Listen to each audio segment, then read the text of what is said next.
Mehmeti shkon pranë Fikretit për të kërkuar llogari nga ai, teksa mban përgjegjës që Zuleha hoqi dorë nga dasma në minutë të fundit, ndajtë e pyet se si e bindi që të hiqte dorë.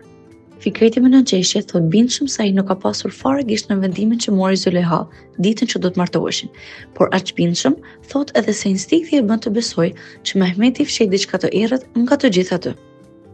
Edhe pse i thon njëri tjetrit fjalë nga më të rëndat, brenda së njëjtës ditë, ata do të jenë palë me njëri tjetrin kundrejt Çollakut.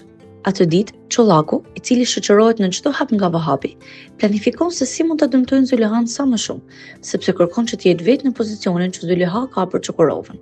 Si pjesë e planit, ato shkojnë pranë të Vobektëve që jetojnë në shtëpijet prej kashte dhe u kërkojnë të dalin që aty për gjysmë ore, por banorët aty tregojnë rezistencë, duke theksuar se toka është e shtetit dhe se në kohën e tij Demir Yamani ka sistemuar aty. Në mënyrë të pamëshirshme, Vahabi u shkatëron shtëpitë me makina të mëdha që punojnë tokën, ndajtë Fikreti me Mehmetin, sapo e mësojnë këtë gjë, nuk qëndrojnë duar kryq.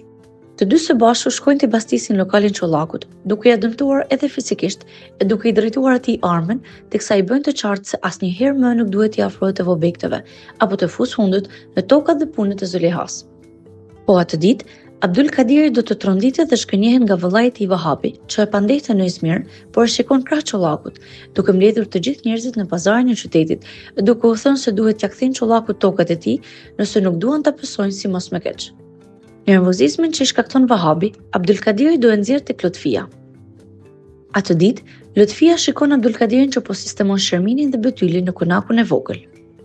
Me përbuzje për të, Abdul Kadiri i tregon se u ka dhënë shtëpinë me qira, dhe si tani më do të shihen shumë shpesh bashkë. Lutfia kthehet në shtëpi e irrituar, gjë që Zuleha e vëren dhe ngulmon që Lutfia ti të flasë e ti tregojë se çfarë po ndodh.